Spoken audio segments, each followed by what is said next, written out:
And welcome back. As we mentioned prior to our first commercial break, the topic we're now going to get into has to do with the proposed salary cuts for the next 3 years that government has put forward for the unions for the public service.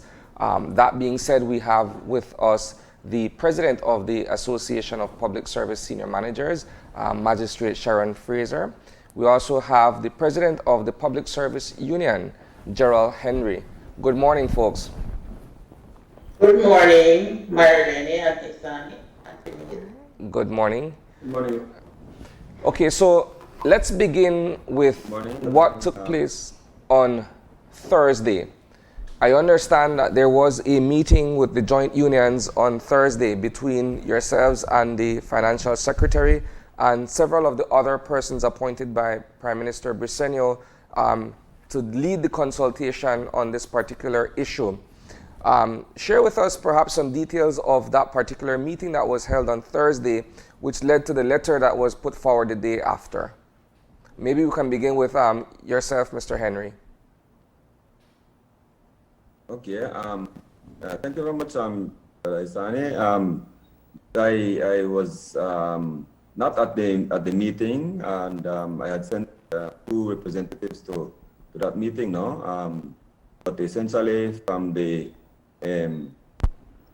what I got back from representatives, of course, the main topics was the salary cut and the essentially what came out in the that we had asked that they formalize the topics or the discussions in that letter that came out. So essentially those were the things that were discussed, the reduction in the staff, in staffing salaries, continued freeze on the increments and other benefits, so it's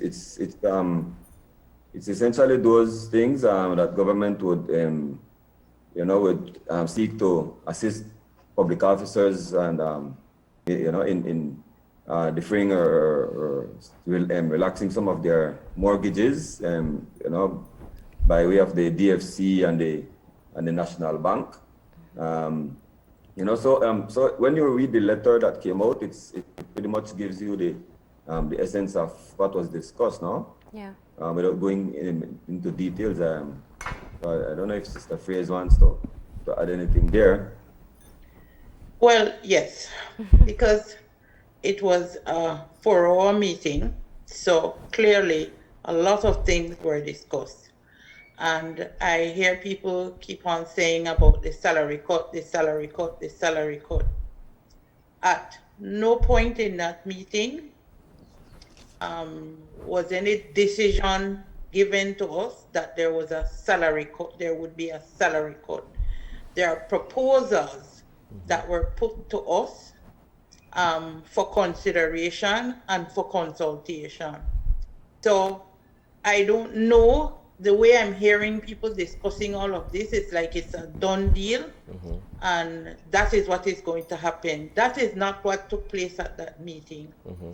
I must tell you that for the most part, just to add to what Brother Henry said, is that it was more of us sharing additional things that the government could do before the consideration of salary cut or the freezing of increments.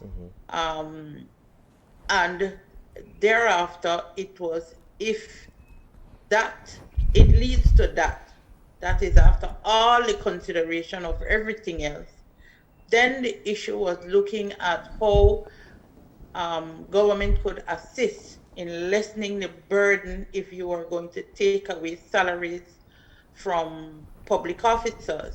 I will tell you that one of the things that was put forward by both PSU and APSSM was, rather than a 10% cross the top, that in fact maybe a staggered approach could be considered if it is we reach there, because we're not yet conceding to any of that.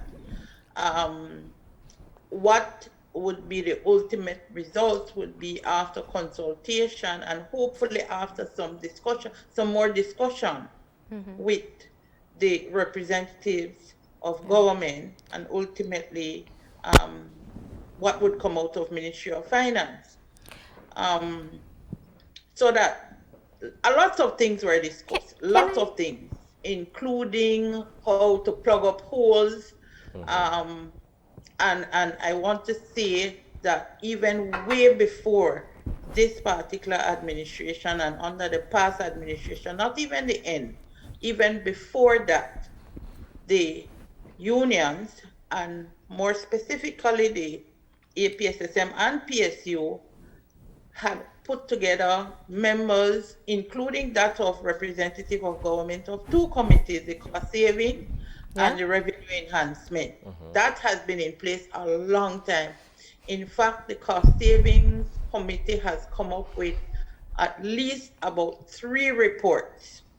We are still waiting to find out what is the result. I know some of the measures have been implemented. The funny thing about it is that it has gone so long that people even forgot about the fact that part of our negotiation was that if we're able to find savings, that we should have also benefited from that savings, that is public officers. Revenue enhancement, also a report was given to government on how to enhance revenue, and we're still talking about how to enhance revenue. I know, for example, one of the representatives, Brother Sharon from PSU, spoke about point of contact machines being placed in the sense of a GST, because we're losing money there, and examples were given, things that can happen immediately that could see enhancement of revenue, which then means government would have to borrow less to pay public officers. At the end of the day, we acknowledge that in fact there is a deficit and there is a $60 million wage gap. We acknowledge that to a certain extent, because we had asked for figures. Because it's one thing to throw out figures, it's another thing to verify those figures. And in fact, one of the issues we have been asking for is supply us with the true list of audit of the staff, the wage, the staff list. We've been asking for that for years, because that is another immediate way that we could show government where savings are, so we can weed out those, for a better term, ghost workers.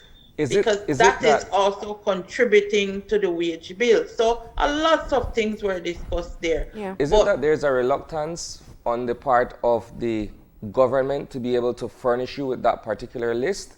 Or is it that it's just so cumbersome an undertaking that perhaps it's next to impossible that they'd provide you with the list of all the workers? Well, it shouldn't be impossible. Everybody should know who they're paying if monies are coming out of. If you're an employer, wouldn't you have a list of everybody that you're paying? Absolutely. So it shouldn't be cumbersome enough that cannot be provided. The problem is, at one point there was a staff list. I must tell you, it was not accurate, but a number of persons had issued with it, because when that list came out, it gives details of public officers that are not for public consumption. And in fact, it went around the world and back. It is not that information should not be public, because it's a public purse that are paying us as public officers, but it's the detail that was attached to that staff list that a lot of people had objected to. In addition to that, I can tell you for a fact that the staff list was not accurate. I remember there were at least 3 magistrates' names who was not on that list, and they weren't new entrants. So the list wasn't accurate. We have been asking for that. So this is not because this administration. I was about to say, that has been an ongoing request from the unions for years to get an accurate picture as to why the wage bill is as large as it is. My question has to do, I also see that in the letter from the financial secretary, they spoke of information that you requested. And I don't want to lose this point because it's been lost in the conversation so far. What you asked for is basically to take a look at the wages and see who falls within what income bracket. I'm assuming, as you mentioned earlier, to look at ensuring that it's not everybody taking the same amount of cut, and those who earn less will probably be taking a smaller cut if that's what's agreed upon. But the bigger picture here, if you could allow me to ask, is if you don't have a staff list, and if you don't have a differentiation between how many people are making less than 20,000 or how many people are making more than 60,000, then how do you make decisions without evidence? Well, I can tell you, and Brother Henry can attest to the fact that they did send us a wage ban, not with specific in terms of names of persons, but list in terms of numbers of who fall within whatever bracket. So that was sent to us. Finally, we got something, and I'm grateful for the commitment that were made by the ministers and the financial secretary. So we did get that. The economists in the union, they're looking at it in terms of putting together figures so that we can come up with a proposal in order to create some social equity rather than inequity. If it is you take 10% across the board, it might create social inequities. And I will tell you, coming from the senior managers from the beginning, the association had indicated that if it is we have to take a salary cut, maybe it should be considered. It shouldn't be across the board as has been suggested, because you are then taking away the spending powers from persons who least can afford it. Not to say that I can afford it, but in fact to look, because equity comes in different form. One might say equity is take 10% from everybody, so everybody is contributing the same percentage. But then again, you might also look at equity from the point of, okay, how does that affect my spending power? How does that affect my life, my social being, my ability to maintain my family? So that it is on that basis we are looking at, if it comes down to that, then fine.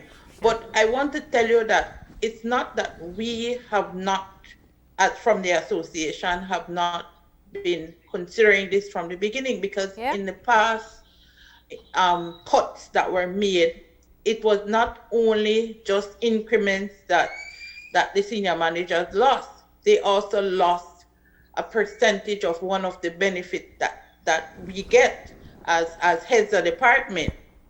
So we have also been contributing a little bit more. Not that I'm saying that the average public officer is not, but it was not just increment, but it was also benefit as well. So when they speak about benefit, that will directly affect members of APSSM. So, and we were prepared and did agree to give that up on the last occasion that it came up. But we are concerned that you're asking us to give up 10%. Well, that is the figure that is being thrown out there for 3 years, and increment for 3 years, and benefits for 3 years. And we're saying, okay, what about coming back to the table and doing some assessment after the first year, if it is we reach to that point? And then what about all the new hirings that have been done? We've been hearing about persons being taken on in contract position, being paid $6,000 a month. We've been hearing about almost every minister having an aide, a community a communication expert, there are certain areas that we're saying you can't ask us to make sacrifices when, one, as we speak, we have a really top-heavy cabinet, because obviously you have to ensure that everyone is placed in a position, but how is that helping us? And remember, every cabinet member has a driver, has an aide, has a permanent secretary, has a secretary, and the list goes on. Yeah. So we're talking about people, and a number of these persons are being brought in on a contract, not following the average pay scale. They would have come in at a higher level than, but we have these people here. Why it is that we should be paying for a contractual AO, that is admin officer, when we have enough officers who are waiting for their promotion or that exists presently in the service. Yeah. So some of us are asked to make sacrifices. So some departments, I lost 2 staff members to other departments and did not receive any replacement because we're under austerity measures. But while it is, there are other ministries and other places that are bringing in their own team to work with them. And then you tell us we need to sacrifice a Chief percentage. Magistrate, let me ask you a quick question here. Is there a particular timeline during which the government intends to proceed with this? Because we're looking at the financial year that's looming within the next 2.5 weeks. Well, we were given, President Henry, we were given until the 15th to respond, because this needed to go to cabinet, and then ultimately there would have been the first House meeting as it relates to the budget. Yeah. So yes, there is a timeline. It won't meet, it would go beyond the 1st of April in terms of the debate of the budget. But there is a timeline in which they are aiming to get this done. I feel that, in fact, the timeline is too short for proper consultation, but we are doing our best. We have undertaken with the government that we will consult. They have allowed us to go and consult. And ultimately, we're hoping that in good faith, whatever it is that we bring back, they will listen and in fact try for us to come to a solution that best serves the members of the unions and the public officers and teachers. Yeah. Right. So Can I get a sense, since you were at that meeting on Thursday, you know, I don't think anyone in Belize was particularly surprised that immediately after the election, that's when this particular topic was put on the table for conversation and consultation. But from your engagement last week, do you sense openness to being able to actually negotiate whatever your members give you as a mandate collectively as the unions? Well, the meeting was very, very cordial. It was very open.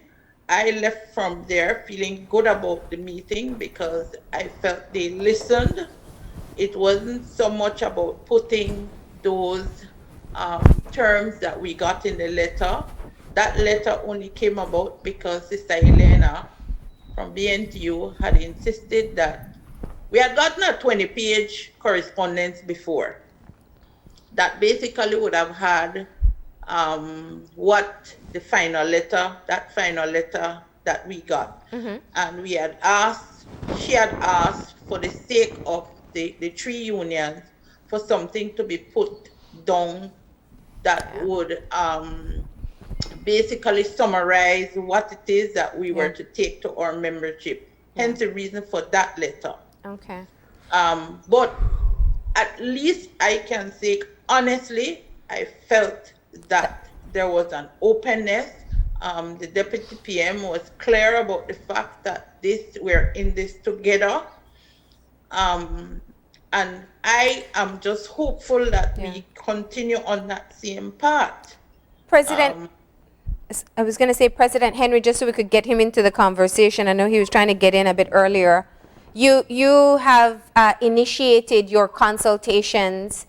You said you were working through the weekend. Tell us a bit about how you've been reaching out to the public service members of the Public Service Union. Okay.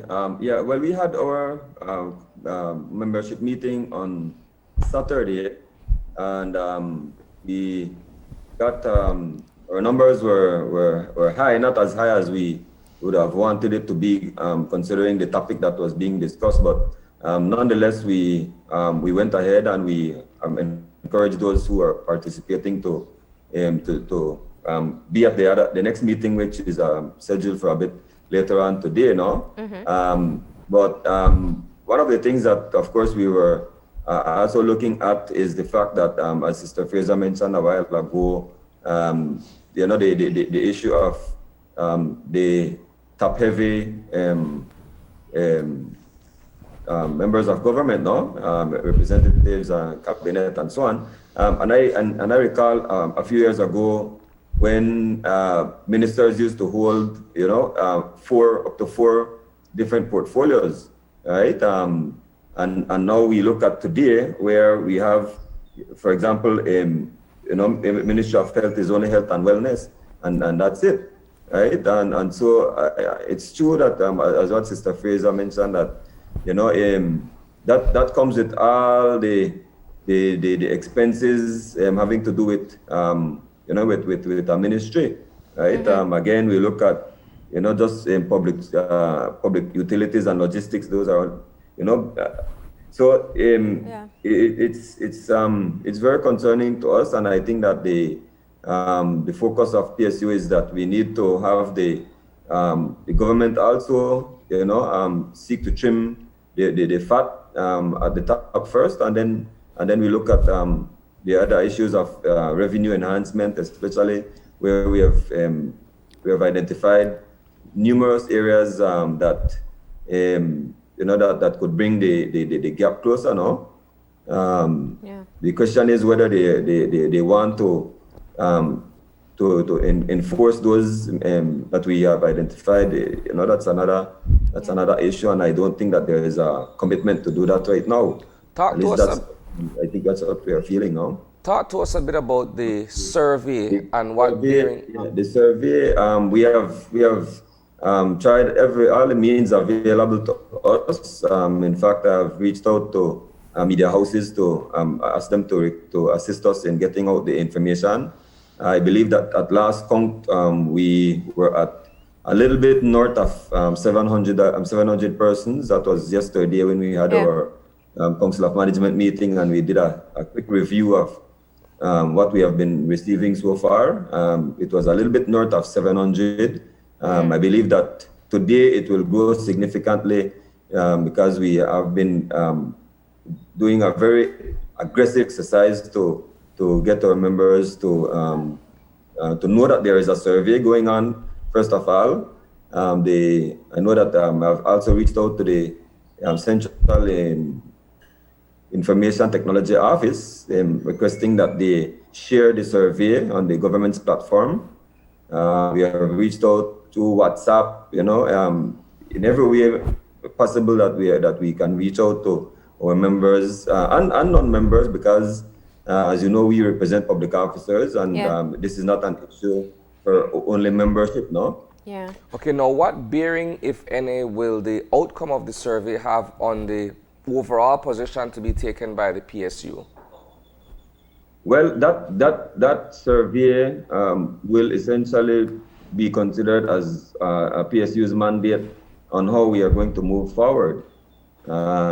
Because again, the way the structure of the union is that membership is all the way at the top, and then membership decides or gives the councillor and myself the direction that they want to go. Right? And so we will have to listen to what comes out of that survey, and that will be essentially the official position taken by the union. All right. So we do have some more questions about the ongoing consultations and some of the feedback that you're soliciting. But what we are going to do is take a very quick break, and when we come back, we'll resume the conversation. So please stay tuned.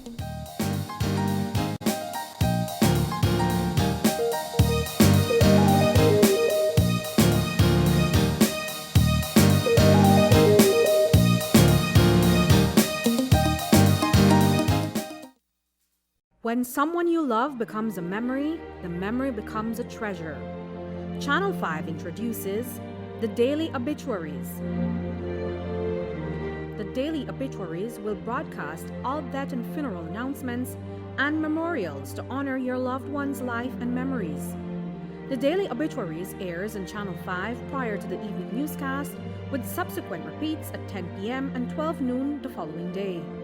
It will also be placed online on our social media platforms, all for a standard package fee. Celebrate their lives and memories with Channel 5's Daily Obituaries. Honor in life and reverence in death.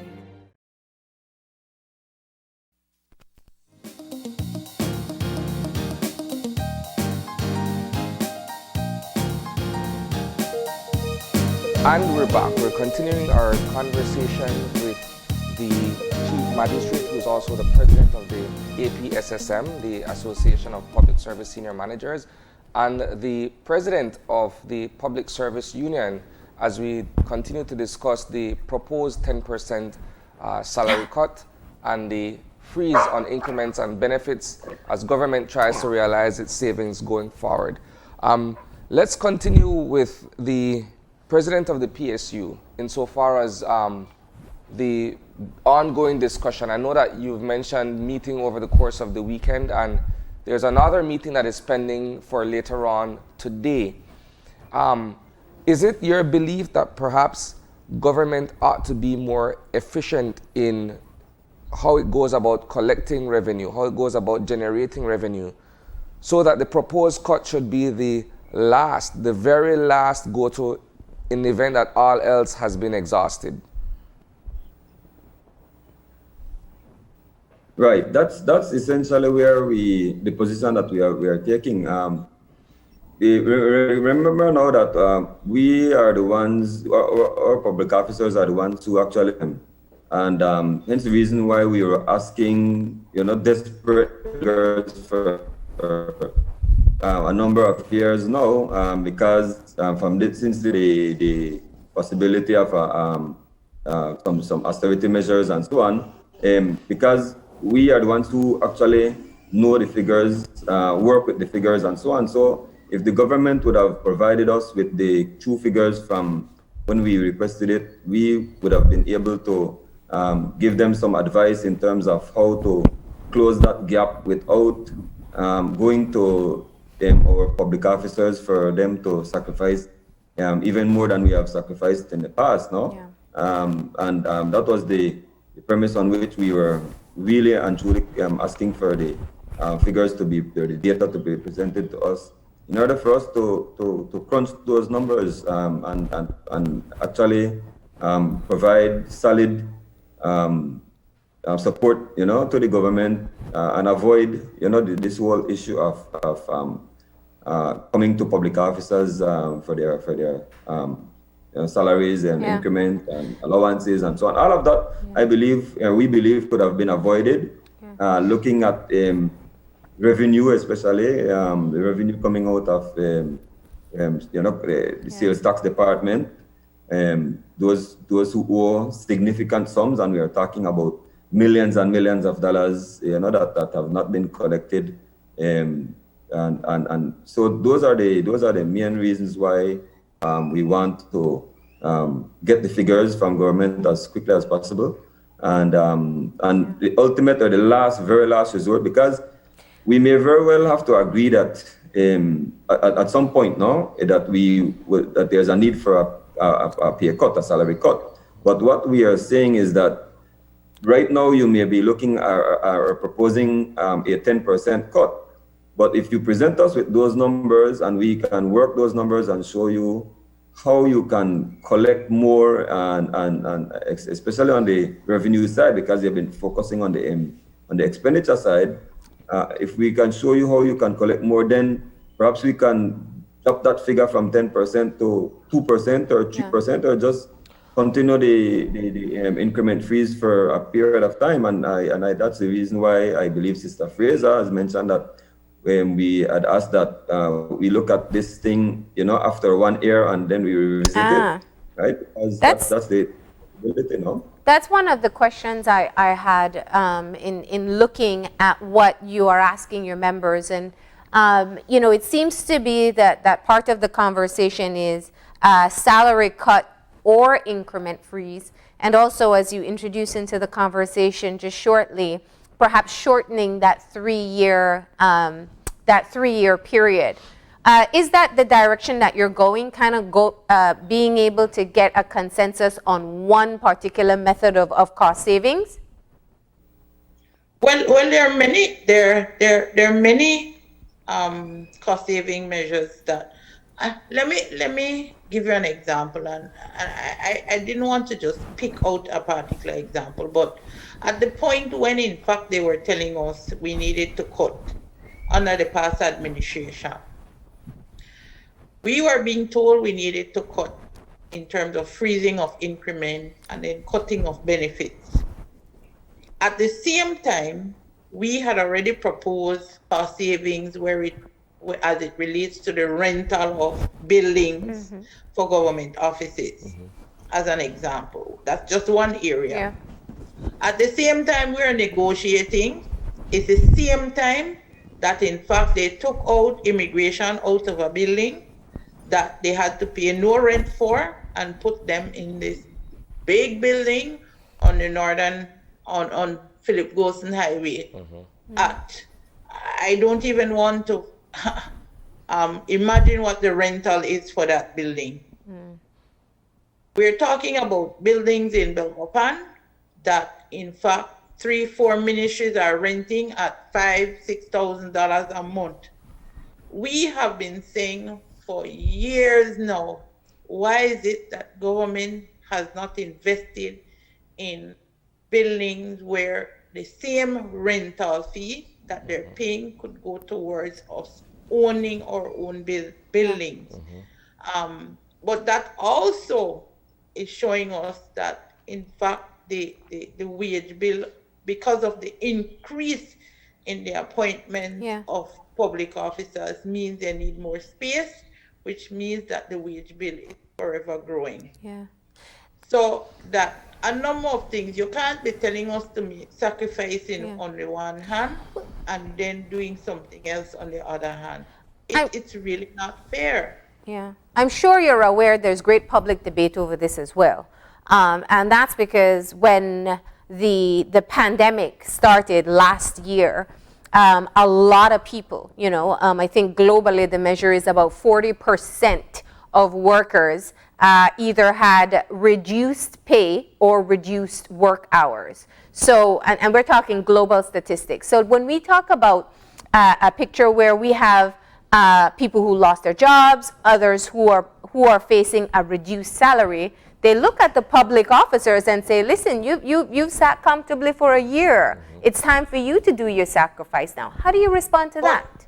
But Marlene, that is not fair, because I can tell you for a fact, at my department, we had no holiday. We worked right through the pandemic every single day.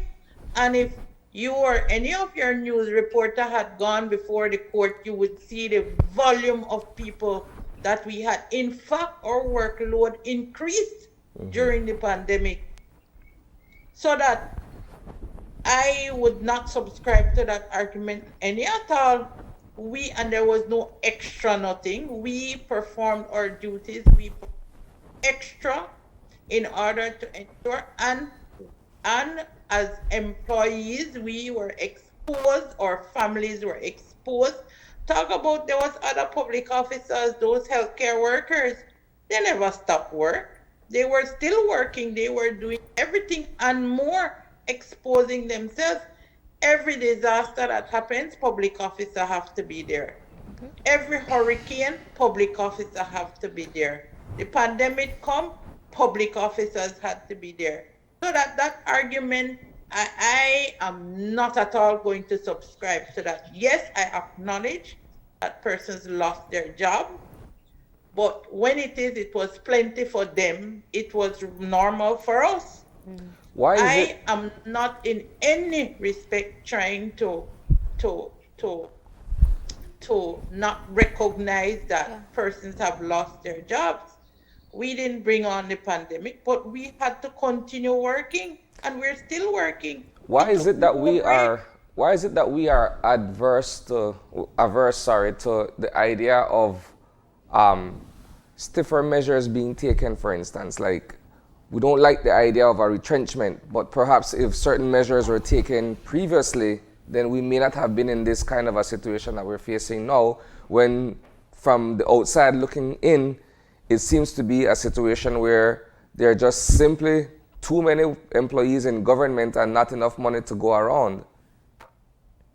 Well, I would be the first to say, as I said to you, we've been asking for a staff list because this is where persons are being hidden that are getting money out of the government purse, who maybe are not doing the work that is being described or not there any at all.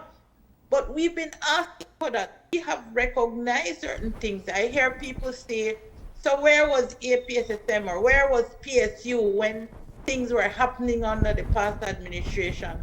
Well, I wanted to let them know that we were there and we were asking. And in fact, while maybe it didn't hit the media, but I can say, and I'm sure that even Marlene can speak to the fact, we've gone there and we've talked about some of these issues. Maybe people just weren't paying attention because there was no pandemic. They were making their money in terms of the jobs they had. But now, in this kind of situation where the pandemic has come, now it seems as if the public officers are unreasonable because they are not prescribing or subscribing to a pay cut. But when everybody else were there, public officers have stepped up to the plate and still stepping up to the plate. So that I'm not saying we should not carry our fair share, Not at all. I'm not saying that. I'm just simply saying when it is you start to compare apples with grapefruits, two different fruit. They're fruits, yes, but they're two different fruit. Well, I can verify what you said, and that's why I asked that question earlier on, where I know that we have had different representatives from the unions over the years talk about trying to get access to the full staff list for a very long time. And it still is concerning when you think about it, that a decision would be made where you don't know the full scope of those who are actually, I know we've talked about ghost workers, but if you don't have a full picture as to where all these salaries are being paid or for what job, it does make it, I think, a bit of a misinformed decision to a certain extent. But going back to the current consultations, you asked for information regarding people in different brackets, right? So in other words, those who are making a much larger salary versus those who are on the lower end of the pay scale. Paint a picture for us. I mean, when you look at the people who would be asked to sacrifice 10%, where you know it will only make the economic situation harder for their families, what are we seeing? Well, that is why I told you from the beginning, APSSM as well as PSU, because I can tell you that the Vice President, Dean Flowers, in the consultation was echoing the same sentiment as I have in saying that we cannot disenfranchise public officers at the lower bracket. Because then you will be creating a further social inequity. So you're talking about trying to grow the economy, but then if you take away the spending power from the people who least can afford it, then it will have an adverse effect on those public officers. Well, of course. They're already struggling, and now it might be that those very public officers are coming from a single parent household, or that they're the only breadwinner because their partner was in the tourism industry who lost his or her job. Yeah. So that we have been looking at everything. I'm not And saying where you save in one area, you may then have to pay in social programs for people who need added help. But that is the question I'm asking. What is the percentage that you've received so far? Because I know that data was requested up to yesterday, and you said you got it. You didn't get names and totals, but you got number of persons who were in the lower brackets. What are we looking at? Well, we haven't worked it out as yet. We're in the process of doing that. Like, for instance, I can tell you that while it is PSU and BNTU has started their consultation, my membership is a little smaller, so it's easier to reach. So that it is my intention to meet with them by the middle of this week, so that in fact we can have, by then I'm hoping that we are able to have the figures worked on the figures. As I tell people, my specialty is law, it's not figures. So that at the end of the day, we are depending on the talented public officers who know figures to work out what we're looking at to be able to give you a more accurate picture. And your union, especially being head of departments, would probably be on the higher end of the bracket. So if it is a staggered approach, you use the analogy of fruits. There's a saying, I know Isanda knows this one, that we're all in the same storm but not in the same boat. So if you look at heads of department, you'd be on the higher end of the spectrum, and if you take this staggered approach, it would mean you'd probably have to take a bigger cut than those who are earning far less. Your union is open to that suggestion as well?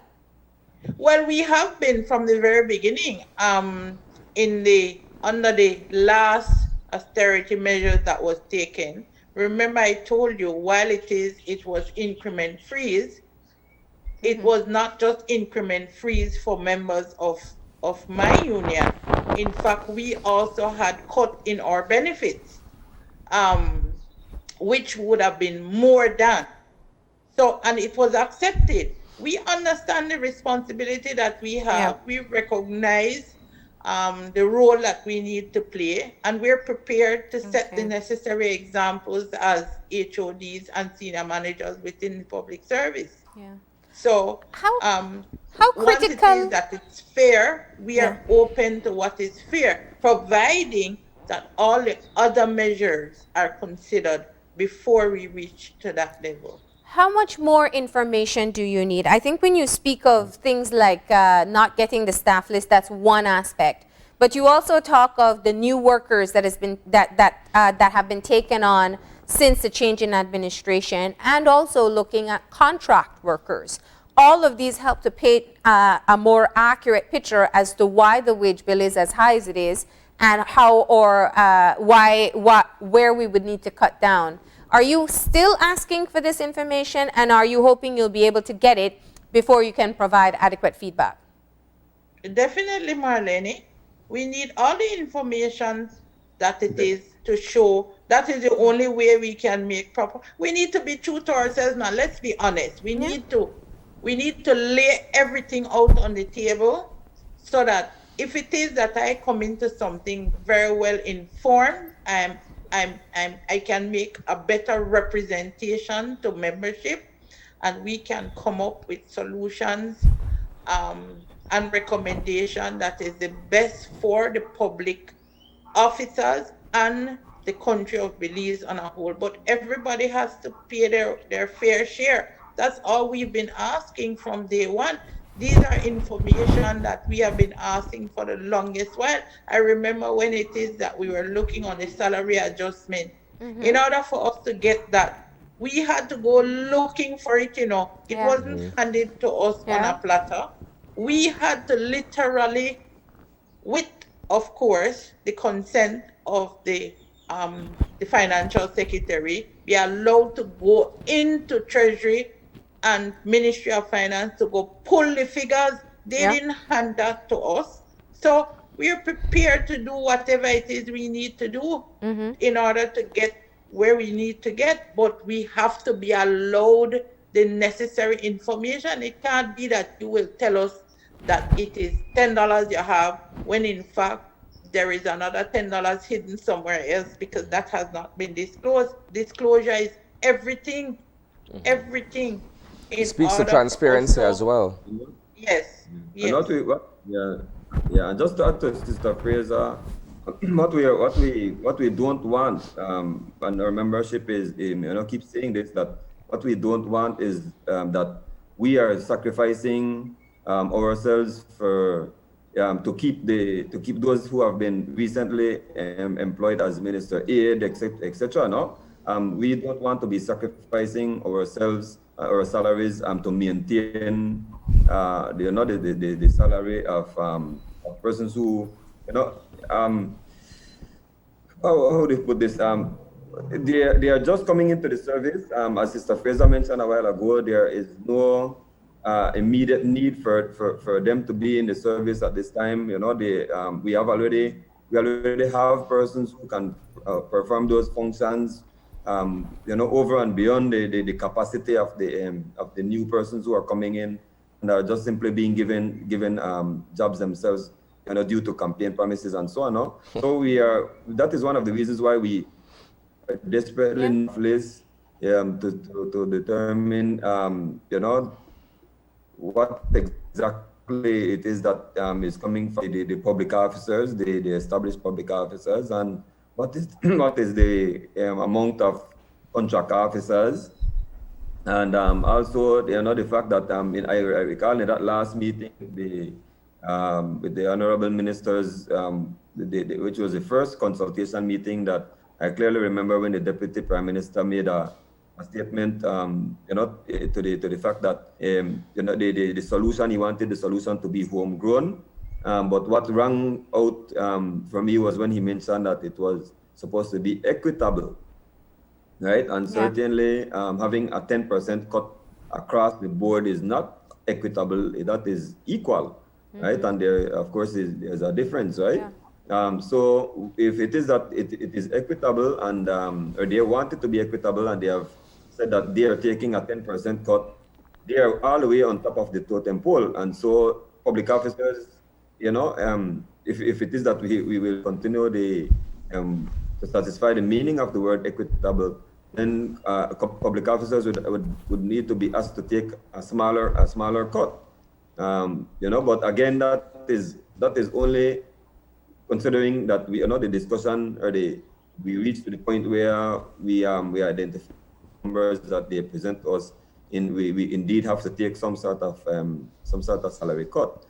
In addition to that, the reason for the staff listing was because we identified that there are certain areas that are overstaffed and there are certain areas that are understaffed, right? And what we want to do is to try to streamline the public service as much as possible, to create a higher efficiency, right? And that is also one of the reasons why we have been asking so desperately for the staff list to be presented to us and so on. No?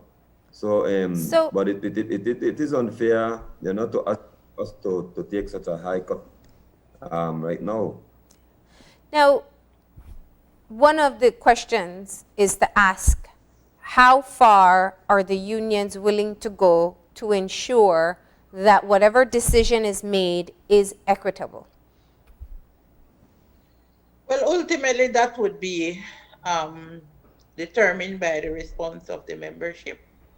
We are prepared and willing to negotiate, and that is why we have been actively taking part in the consultations, because we want to ensure that our members are with whatever decision that is taken. We might not all agree to everything that is ultimately decided, but we need to look at what is best for the majority of our members. As I said, we are all in this together, and it must be done on an equitable basis. And once it is, you're able to convince persons that what is being done is equitable, everything else has been done and tried, And so this is the absolute last resort. I do not believe that you'll have that kind of resistance that would lead to that unwanted eventuality, which is industrial action. We're not there. We're simply looking to see what is existing. I know you have some persons who are hard and fast. They're saying no, no, no, no, no, down the line. Well, But some of the at questions the end ask, of the what are you day- willing to sacrifice? Like maybe taking a figure from people as well. I saw that in the PSU survey, President Henry. See again, you broke up a That little you bit. that you're asking members as well, what are they willing to sacrifice to help with the economic recovery? Right, indeed. Because we want to be reasonable, and we have always tried to be reasonable. In fact, that is one of the pillars of negotiating. Now that you both of us have to give up some position that we take initially, and so we have been asking, for some feedback in terms of what it is that that public officers would be willing to give up if indeed, we reach to the point where we realize to make an additional sacrifice to keep this ship afloat. All right. And so those numbers and those were data, savvy Okay. people and statisticians look at those tomorrow after we get the last, the last amount of responses in. And that will then guide us on the way forward, no? And as Sister Fraser mentioned a while ago, that we are not there as yet with regards to taking any sort of actions. We want to avoid that as much as possible. It is not we are not taking an opposition stance on this. It's not a political matter for us, and we just want to ensure that that fairness is exercised to its maximum, no? Because this country belongs to all of us, and public officers being the government being the main or the largest employer of the country, and actually holds the largest amount of those who are in the middle class. It's actually very much adverse to if it is that we have to reduce our spending power. The entire country, including the private sector, would suffer greatly. No, we would then be reduced to only looking at purchasing food, for example, just to keep to sustain our families. Other businesses, would suffer because we'll be focusing only on trying to ensure that we put food on the table for family members. Yeah. And so the private sector also has to be careful when when they talk about the public officers should take these big cuts. They will suffer from that very cut that they are requesting us to take. So as we wrap up our conversation with you guys this morning, I want to segue to another topic, and this is directed to the president of the APSSM. Chief Magistrate, can you give us an update as to the Dr. Manza situation? I know that has been an issue that is close to you as the head of the APSSM. Where are we with that particular issue of the Director of Health Services? Unfortunately, no way. He has been written a show cause why actions for major misconduct should not be taken against him. I can share with you that I wrote to the Minister of Health, the Minister of the Public Service, and their respective CEOs for us to try to come and solve this issue. This issue has been played out in the media for far too long, and it's really not it's not looking good. And it's really, I can see it heading in a direction that I don't feel that it should be. Even if at the beginning, the ministry did not know that Dr. Manzanero was a part of a union. They knew, they became aware at some point, and not at any point in time, despite the fact that I have reached out, have they reached out to try to solve this problem. In fact, I was quite disappointed when I heard the minister, and this has been played universally now, that he was saying, why are you worrying so much about him? If you're all worrying about him so much, why not give him a job? I want to emphasize again, Dr. Manzanero has a job. He is the appointed Commission Director of Health Services. And it is just, I don't know. I've heard all kinds of comments. They've taken personal shots at me to say, where was I in relation to things that happened in the past?